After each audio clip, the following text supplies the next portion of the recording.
Hello everyone, मैं अनुराधा अपने YouTube channel success with Anuradha में आप सभी का स्वागत करती हूँ। बहुत टाइम बाद हमारे हिंदी के लेक्चर चल रहे हैं। आपको पता है हमारा जो एग्जाम है वो बहुत ज्यादा नजदीक है। तो चलिए आज जो हमारा नया टॉपिक है वो है समास। तो इसकी शॉर्ट ट्रिक मैं आपको बताती हूँ याद करने की, किस तरह से हम पहचान सकते हैं कि ये कौन सा समास है। ठीक है, बहुत जल्दी आप औरों के अकॉर्डिंग आप बहुत जल्दी ऑब्जर्व करोगे कि हाँ ये वाला समास है ना। तो चलिए आज चलते हैं समास की ओर। समास क्या है? समास का अर्थ होता है संक्षेपीकरण।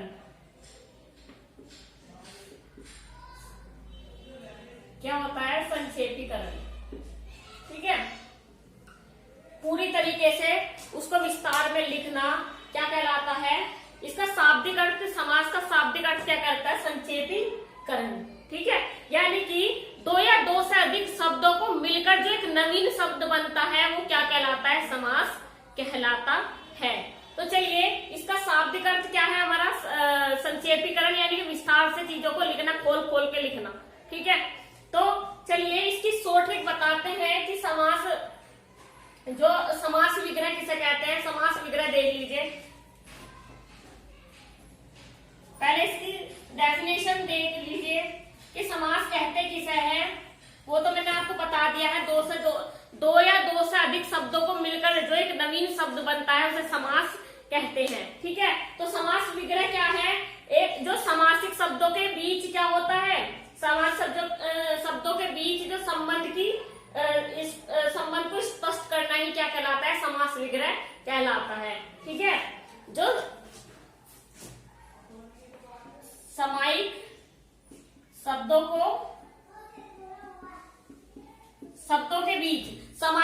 के बीच यानी कि जो सामायिक शब्द हैं, समासिक शब्द जो हैं, जो समासिक शब्द हैं, शब्दों के जो बीच संबंध को स्पष्ट करना है ना। समासिक शब्दों के बीच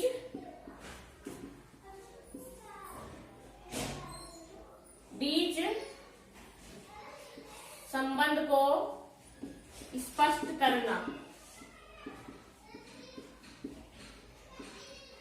ही क्या कहलाता है?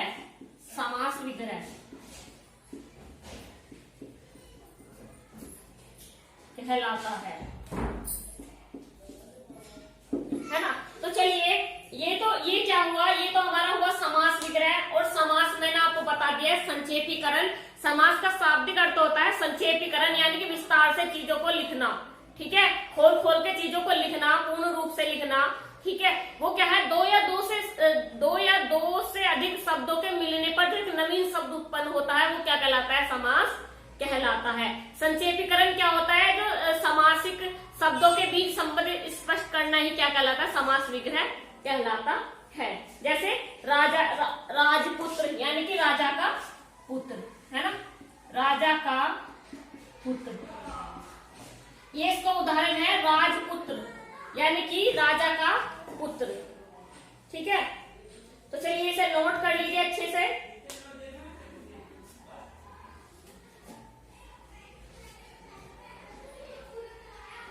समास के दो पद होते हैं। ठीक है, समास के कितने पद होते हैं? दो पद होते हैं। एक तो पहला होता है हमारा पूर्व पद। ठीक है, समास के कितने पद होते हैं? दो पद होते हैं। तो पूर्व पद होता है, एक होता है, दूसरा कौन सा होता है? उत्तर पद। ठीक है, ये मैं बताऊंगी क्या होता है। तो चलिए इसे नोट कर लीजिए, आगे बताती हूँ आपको।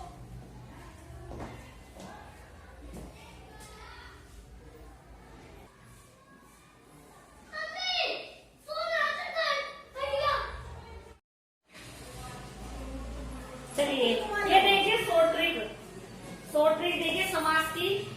द्वंद्वी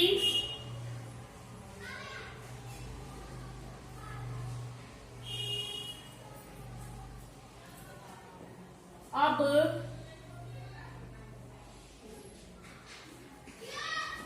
तक।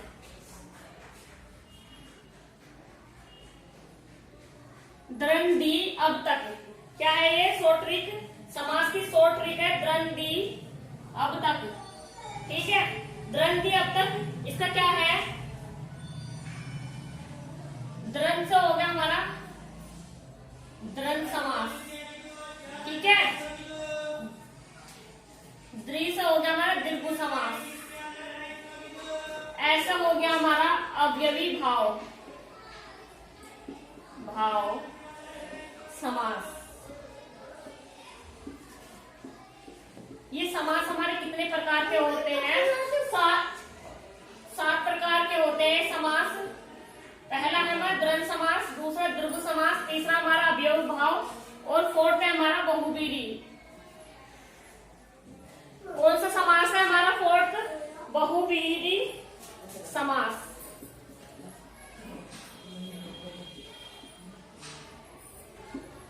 और तैसे हमारा क्या हुआ, तैसे क्या हुआ हमारा तत्पुरुष समास। कौन सा,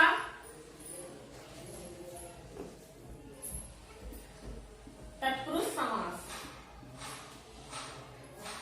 और संयुक्त हमारा हुआ कर्मधारय, क्या हुआ, कर्मधारय समास। समास हमारे कितने प्रकार के होते हैं, समास हमारे होते हैं 7 प्रकार के। समास 7 प्रकार के होते हैं, ठीक है। कौन कौन से, इसकी शॉर्ट ट्रिक है ये। शॉर्ट ट्रिक क्या है, द्वंद्वी अब तक, द्वंद्वी अब तक, मेरे साथ बोलिए, द्वंद्वी अब तक। यानी कि द्र से क्या हो गया द्वंद्व समास, दी से हो गया दीर्घ समास, ऐसा हो गया हमारा अवयवी भाव समास, और वैसा हो गया हमारा बहुव्रीहि समास, और तैसा हो गया हमारा तत्पुरुष समास, और कैसा हो गया हमारा कर्मधारय समास, ठीक है। तो इसकी ये शॉर्ट ट्रिक है, द्वंद्व समास, दीर्घ समास, अवयवी, द्वंद्वी अब तक, ठीक है। इसकी शॉर्ट ट्रिक क्या है, द्वंद्वी अब तक।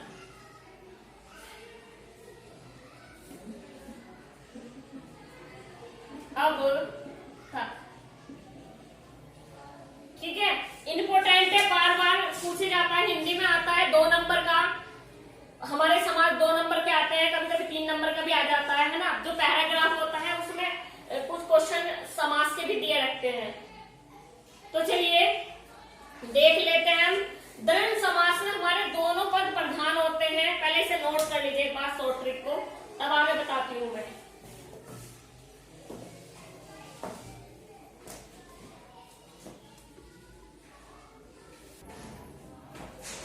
चलिए, ये जो हमारा द्वंद्व समास है, इसमें क्या है, दोनों पद हमारे क्या होते हैं, प्रधान होते हैं, ठीक है। हमारा इसमें पहला पद भी प्रधान होता है और दूसरा पद भी प्रधान होता है, ठीक है। और इसमें क्या है, इसकी शॉर्ट ट्रिक है, इसमें बीच में योजक चिन्ह आता है। कौन सा चिन्ह आता है, योजक चिन्ह आता है।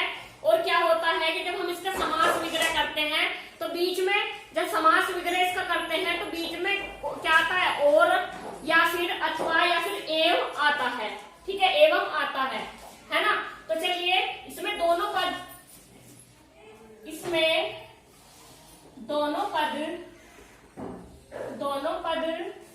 प्रधान होते हैं।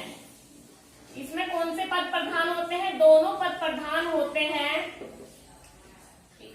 इसमें समास विग्रह करने पर, समास विग्रह करने पर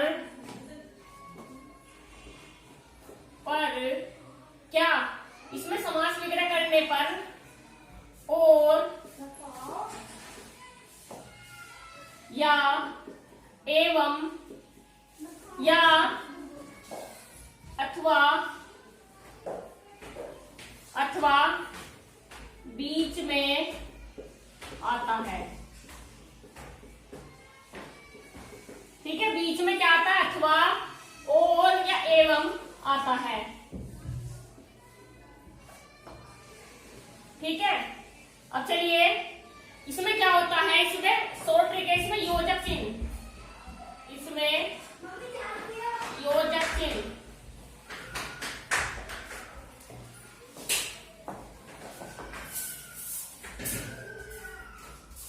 इसमें योजक चिन्ह आता है। इसमें कौन सा चिन्ह आता है? योजक चिन्ह आता है। जैसे मान लो उदाहरण देती हूं मैं, कौन सा उदाहरण देती हूं? दिन रात, दिन रात, ठीक है।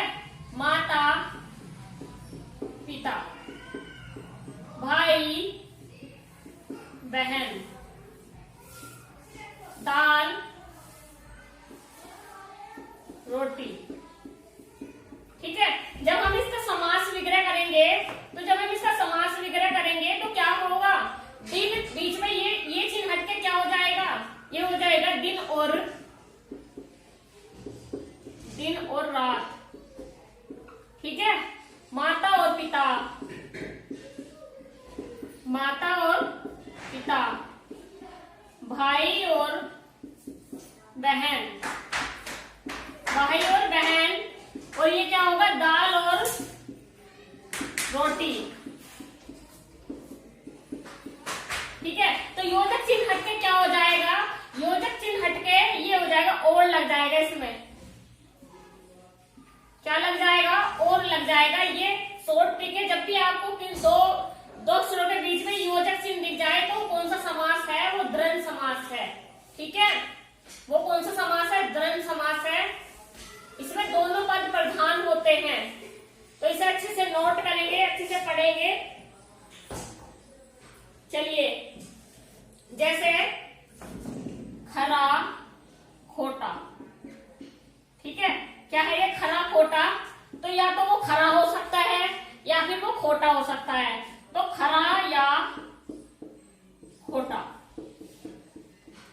इसमें मैंने बताया था, इसमें समास विग्रह करने पर बीच में क्या आता? और या एवं या अथवा बीच में आता है। वो अपने सेंस के अकॉर्डिंग आपको लगाना है कि हम इसमें क्या लगा सकते हैं। जैसे खरा खोटा है, या तो खरा हो सकता है या फिर क्या हो सकता है? खोटा, है ना। खरा या खोटा। चलिए इसे नोट कर लीजिए। आगे बताती हूं मैं दीर्घ समास। इसकी शॉर्ट ट्रिक है, आपको जहां भी नजर आ जाए ना, दिन रात, भाई बहन, इधर उधर, ऊपर नीचे, दाल रोटी, है ना, खरा खोटा, ऊपर नीचे, काला गोरा, तो ये क्या है? ये जो जोड़े हैं जितने भी इसमें योजक चिन्ह आएगा वो द्वंद्व समास कहलाएगा, ठीक है। चलिए इसे नोट कर लीजिए अच्छे से।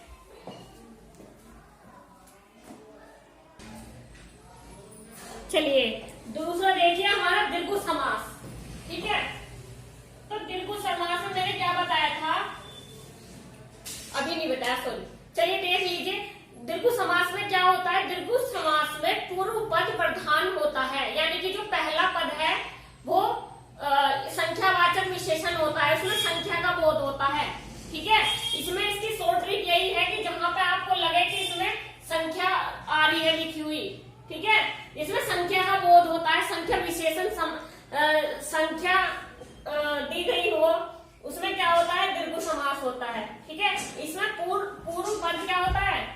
संख्या वाचक विशेषण। पूर्व पद क्या? संख्या वाचक विशेषण होता है, ठीक है। और इसमें क्या होता है?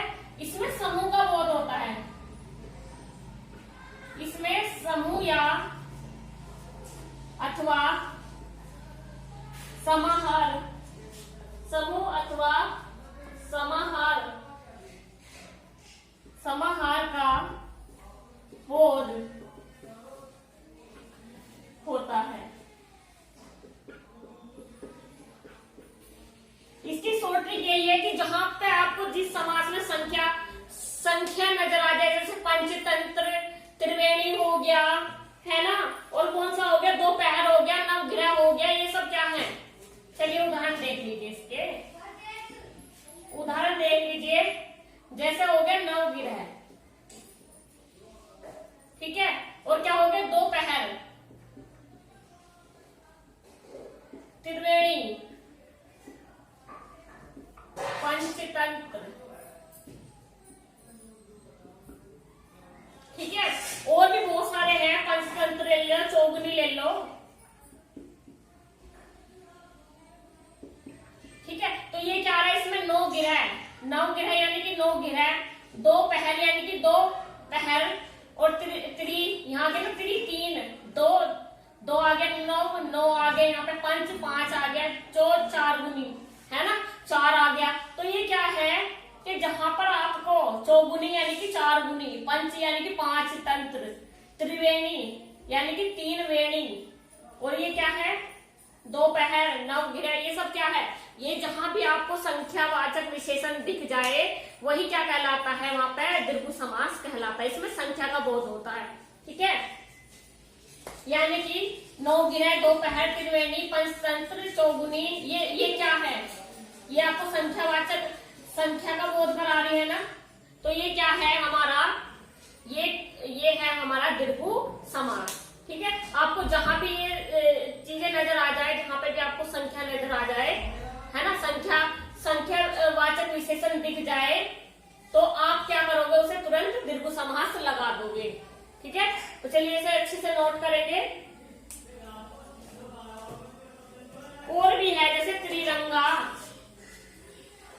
तिरंगा, है ना, और भी बहुत सारे जैसे शताब्दी, शताब्दी, सत यानी कि 7, त्रि यानी कि 3। ठीक है, चलिए नोट कर लीजिए, इसे अच्छे से पढ़ेंगे भाई, बहुत इजीली बता रही हूँ इसलिए इसे अच्छे से पढ़ेंगे। चलिए अब देखिए अवयवी भाव समास, ये क्या होता है, इसमें पहला पद प्रधान होता है। कौन सा पद प्रधान होता है, इसमें पहला पद प्रधान होता है, और उपसर्ग, जिस शब्द में आपको उपसर्ग नजर आ जाए वो भी कौन सा समास होता है, अवयवी भाव समास होता है। इसकी शॉर्ट ट्रिक है, जहां भी आपको क्या नजर आ जाए, जहां भी आपको उपसर्ग नजर आ जाए शब्दों के, ये उपसर्ग क्या होता है, वे शब्द जो शब्दों के स्टार्टिंग में, शुरू में लगकर उसके अर्थ में परिवर्तन कर देते हैं, वे कौन से शब्द कहलाते हैं, उपसर्ग कहलाते हैं। ठीक है, तो मैंने आपको बताया कि अवयवी भाव, इसमें पहला पद इसमें पहला पद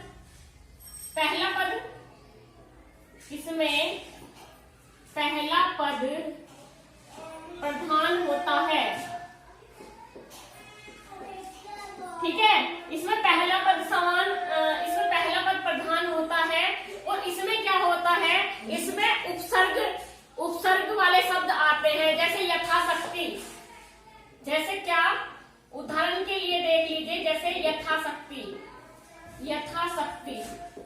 तो ये यथा क्या है, ये यथा है उपसर्ग, क्या है ये उपसर्ग, है ना, ये क्या है, शब्दों के स्टार्टिंग में जुड़कर इनके अर्थ में परिवर्तन कर देते हैं, वही क्या कहलाते हैं, अवयवी भाव समास कहलाते हैं। ठीक है, ये उपसर्ग है, जैसे यथाशक्ति, यथासंभव, जैसे और भी वर्ड है जो स्टार्टिंग में, शब्दों के स्टार्टिंग में जुड़कर उसके अर्थ में परिवर्तन कर देते हैं, वही कौन से शब्द कहलाते हैं, अवयवी भाव समास कहलाते हैं। जैसे आपको देखिए प्रतिकूल,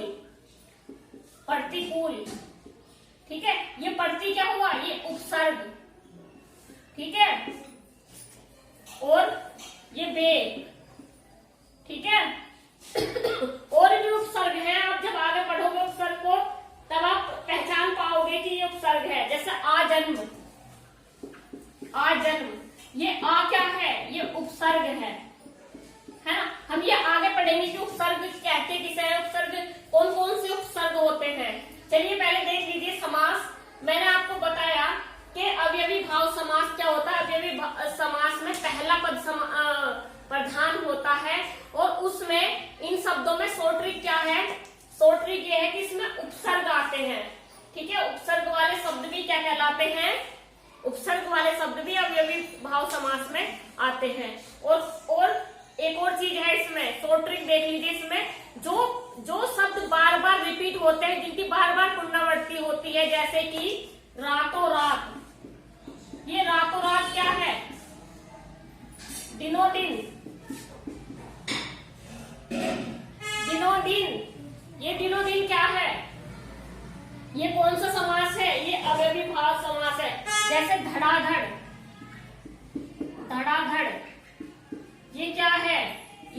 अव्ययीभाव समास है।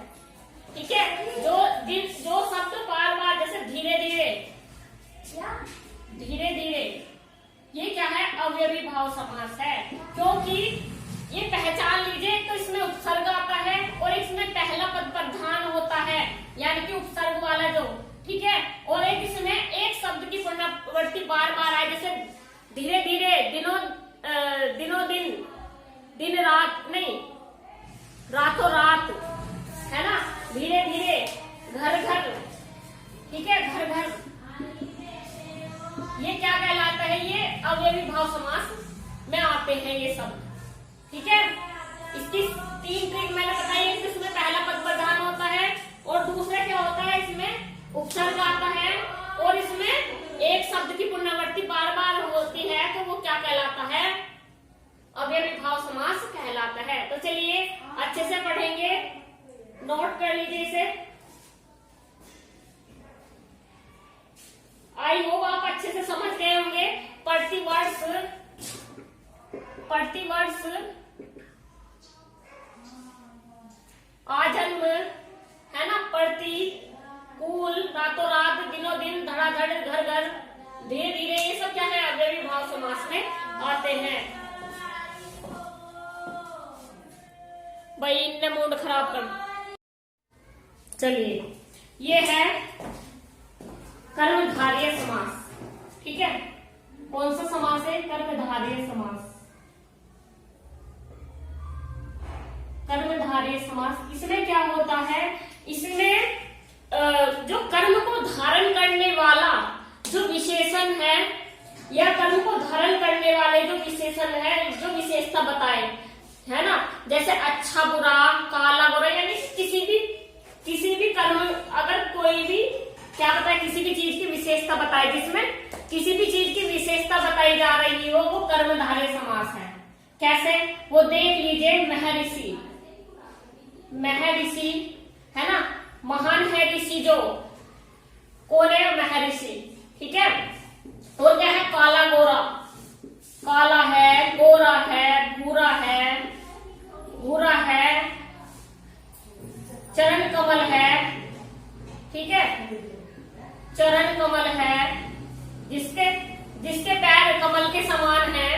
ठीक है, और कौन सा है? काला, गोरा, भूरा, नीला, पीला, है ना, जैसे नील कमल, नीला है कमल, जैसे नील कमल, है ना। ये विशेषता ही तो बता रहे हैं। जिस शब्द में किसी भी चीज की विशेषता बताए, वो क्या कहलाता है? कर्मधारय समास कहलाता है। ठीक है, महाराजा, यानी कि महान है राजा, महान है महाराजा। भाई वो महाराजा, उसकी विशेषता ही तो है, वो महान तो है। ठीक है, और क्या चीजें हैं इसमें? महाकवि, नीलकंठ, नीला है कंठ, जिसका विशेषता ही तो बता रहा है, तो वो कौन सा समास होगा? वो कर्मधारय समास होगा। अच्छा, एक बात और देखिए, बहुब्रीहि और कर्मधारय समास में बहुत ज्यादा एक कॉमन सी बात रहती है कि हम लोग इसमें बहुत ज्यादा कंफ्यूज रहते हैं कि इसमें हम कर्मधारय समास लगाए या कौन सा समास लगाए? बहुब्रीहि समास लगाए, क्योंकि उदाहरण इनके सेम हो जाते हैं। ठीक है, तो आप क्या करोगे? आप जिसमें ही किसी चीज की विशेषता बताए, है ना, जिसमें किसी चीज की विशेषता बताए, आप उसमें कर्मधारय समास लगाओगे, है ना। आप उसमें क्या लगाओगे? कर्मधारय समास लगाओगे, क्योंकि विशेषता बता रहा है, कर्म को धारण करने वाला की विशेषता बताए, वो क्या कहलाता है? कर्मधारय कहलाता है। ठीक है, इसमें किसी चीज की विशेषता बताई जाती है। शॉर्ट ट्रिक है, जहां भी देख लें आप, किसी चीज की विशेषता बताई जा रही है किसी भी शब्द में, तो वो क्या कहलाता है? कर्मधारय समास कहलाता है। ठीक है, जैसे नील गाय हुआ, महाकवि हुआ, है ना, काली मिर्च हुआ। मिर्च कैसी है? काली है, विशेषता तो बता रहे हैं उसकी, है ना। जैसे चंद्रमुख, चंद्रमा के समान मुख वाला, है ना, तो ये क्या है? इसकी विशेषता ही तो है। नीलकमल, नीलकंठ, महाराजा, महात्मा, महान है आत्मा। ठीक है, तो चलिए इसे नोट कर लीजिए। इसमें पहला पद नहीं, जो कर्म को धारण करने वाला जो विशेषता बताए जिसकी, है ना, कर्म को धारण करने वाला विशेषण यानी कि जो विशेषता बताए, जैसे काला गोरा, अच्छा बुरा, ये सब किस में आता है? ये सब कर्मधारय समास में आता है। अच्छे से आप समझ गए होंगे, मुझे पता है। चलिए, मैंने आपको बताया था कि जो गलती से वो मैंने 7 बता दिए समास 6 प्रकार के होते हैं। कौन कौन से? द्वंद्व समास, द्विगु समास और अव्ययी भाव समास, कर्मधारय समास, बहुव्रीहि समास और कौन सा समास? कर्मधारय है ना। तो चलिए, ये अब चलेंगे बहुव्रीहि समास पे। बहुव्रीहि जो समास है, इसमें क्या होता है? इसमें होता है हमारा, इसमें ना तो पहला पद प्रधान होता है ना दूसरा पद प्रधान होता है। इसमें कौन सा पद प्रधान होता है? इसमें कोई तीसरा अर्थ निकलता है। इसमें जो पहला दूसरा पद मिलकर कोई तीसरा, मतलब उसका तीसरा अर्थ निकले। जैसे जैसे उदाहरण बताती हूं मैं, लंबोदर, लंबोदर है ना। जैसे हमारा लंबोदर हुआ, दशानन हुआ, दशानन हुआ, त्रिनेत्री है ना, त्रिनेत्र, त्रिनेत्र, ठीक है। और हमारा कौन सा हुआ? हमारा त्रिनेत्र हुआ, पीताम्बर हुआ, पीताम्बर है ना। और कौन सा होता है हमारा? चतुर्भुज, चतुर्भुज, चतुर्भुज, चतुर्भुज और क्या? ठीक है, ये सब बहुव्रीहि के, यानी कि लंबा है उधर जिसका, लंबा है उधर जिसका, अर्थात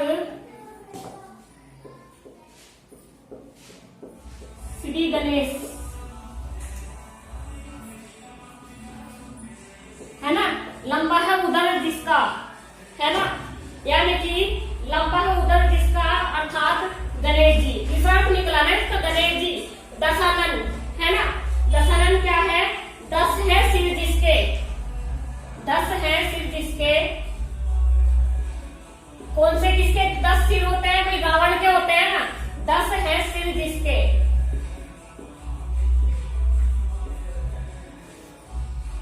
10 है सिर जिसके, अर्थात रावण है ना। तीसरा अर्थ निकल रहा है ना, गणेश जी, यहाँ पे रावण है ना। और ये त्रिनेत्र, त्रिनेत्र यानी कि 3 नेत्र हैं जिनके, 3 नेत्र हैं जिनके, अर्थात कोने में जिनके 3 आंख हैं, अर्थात शिव जी, ठीक है, अर्थात शिव जी है ना। पीले हैं वस्त्र जिसके, पीले हैं वस्त्र जिसके, कोने में जिनके पीले वस्त्र हैं, विष्णु जी।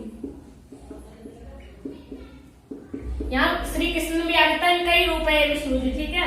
चतुर्भुज जिनकी 4 भुजाएं हैं, है ना, 4 भुजाएं वाला, 4 भुजाओं वाले, कोने में 4 भुजाओं वाले विष्णु जी, ठीक है। ये क्या किसके उदाहरण है? सारे बहुव्रीहि के, जिसमें पहला पद प्रधान ना हो, दूसरा प्रधान, तीसरा पद प्रधान हो उसमें, ठीक है। यानी कि जिसका तीसरा अर्थ निकलता है वो क्या कहलाता है? बहुव्रीहि समास कहलाता है। जैसे मकर ध्वज है ना, मकर ध्वज किसका है? कामदेव जी का। और इसमें सोट्रिक भी ज्यादातर ये है, सोट्रिक इसकी, इसमें देवी देवताओं का नाम ज्यादा पूछा जाता है बहुव्रीहि समास में, है ना। जहां पे आपको देवी देवताओं का नाम आ जाए वही क्या कहलाता है? ये बहुव्रीहि समास कहलाता है, ठीक है। चलिए आप इसे नोट कर लीजिए। चंद्रशेखर, जैसे क्या है? चंद्रशेखर, चंद्रमा जिसके शिखर हो, अर्थात चंद्रमा किसके शिखर पे? शिव पे है, शिखर पे है शिव जी के, है ना। नीलकंठ, नीला है कंठ, नीला है कंठ जिसका, नीलकंठ, नीला है कंठ जिसका, नीला है कंठ, जिसका अर्थात शिव जी, है ना। उनका जो कंठ यानी कि गला है वो कैसा है, नीला है, उनका बदन नीला है, ठीक है। तो ये क्या है, नीलकंठ आ रहा है ना। तो चलिए इसे अच्छे से नोट करेंगे। ये हमारा कर्मधारय समास कहलाता है, बहुव्रीहि समास सॉरी कहलाता है ना।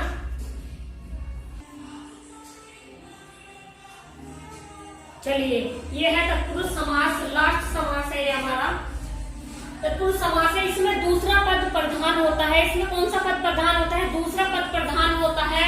और इसमें हम पदों के बीच में कारक चिन्हों का प्रयोग करते हैं। कि कौन से समास में, तत्पुरुष समास में। जैसे कर्ता ने कर्म को करण से संप्रदान के लिए, अप्रदान से अलग होने के लिए, संबंध का, की, के, ना, नी, ने, अधिकरण में, पे, पर और संबोधन ए, हरे, ए, हे, अरे, ओ, है ना। तो इसमें क्या है, ये जो ये है कर्ता, कर्ता क्या है इसमें, क्रिया के को संपन्न करने वाला, क्रिया को संपन्न करने वाला, क्रिया को वाला, ठीक है, खत्म करने वाला, संपन्न करने वाला, पूर्ण करने वाला, ये क्या होता है, कर्ता, है ना। क्रिया क्या है हमारी, क्रिया वो कर्ता को बता दिया हमने। कर्म क्या है हमारा, कर्म है क्रिया से प्रभावित होने वाला, क्रिया से प्रभावित होने वाला, है ना। ये क्या है, कर्म क्या है हमारा, क्रिया से प्रभावित होने वाला। और क्रिया का, ये है हमारा क्रिया का साधनीय उपकरण, क्रिया का साधनीय उपकरण, ठीक है। तो संपादन है जिसके लिए कोई क्रिया संपन्न की जा रही हो। संपादन कार्य कौन सा है, जिसके लिए क्रिया पूरी, ये हमारे यहाँ पे आएगा से क्रिया का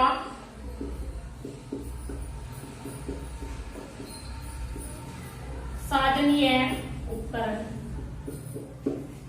क्या है हमारा ये, क्रिया का साधनीय उपकरण।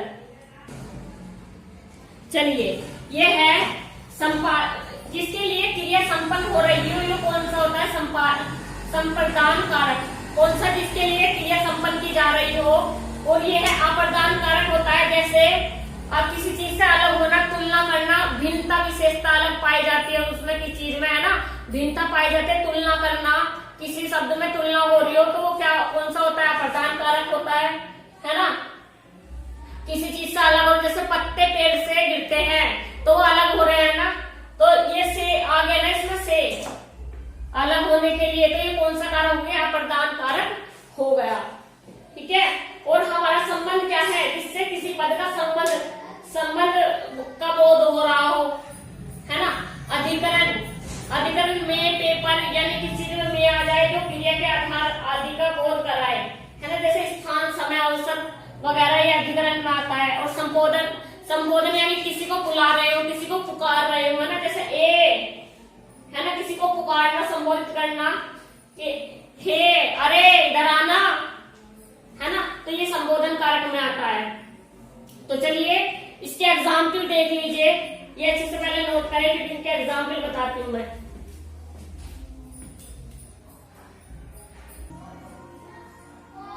चलिए देखिए, जैसे एग्जाम्पल है, दुख हर, इसका अर्थ क्या होता है, दुख का सागर। तो जो का आ रहा है ये कौन से कारक में आ रहा है, कर्ता ने कर्म को करण से संप्रदान के लिए संबंध का, की, के, ना, नी, ने। तो ये कौन सा कारक है, संबंध कारक है ना। तो ये कौन सा कारक होगा, ये सब इसमें आते हैं ये कारक तत्पुरुष समास में। तो कौन सा समास होगा, ये तत्पुरुष समास होगा। नरेश, नरो का ईश, संबंध का, की, के। तो ये क्या किसमें आता है, तत्पुरुष समास में, है ना। तुलसी कृत, तुलसी के द्वारा किया गया कृत, है ना, कार्य। ये क्या है, के द्वारा,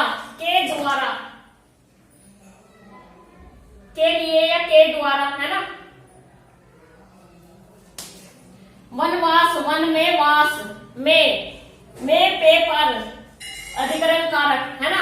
एक बहुत ज्यादा बार बार एक एग्जाम्पल पूछा जाता है, पेड़ से पत्ते गिरते हैं। तो अब एक बात बताइए मुझे, पेड़ से पत्ते क्या हो रहे हैं, अलग हो रहे हैं ना।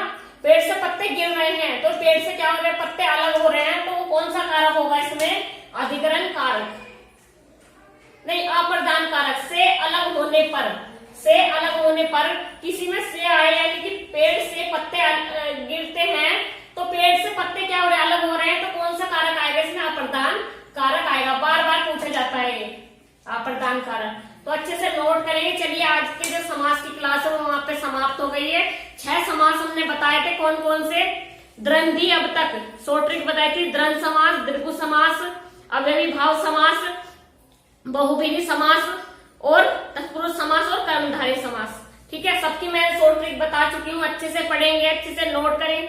मुझे पता है आपको अच्छे से समझ में आ गया होगा, है ना। तो अच्छे से पढ़ेंगे, अच्छे से अपने नोट्स बनाते चलेंगे। आपको पता है हमारे सीटेट का एग्जाम है और उसके कुछ समय बाद हमारा यूपी टेट का एग्जाम भी जो पोस्टपोन हो गया था वो दोबारा होगा। तो अच्छे से तैयारी करते चलिए। धन्यवाद।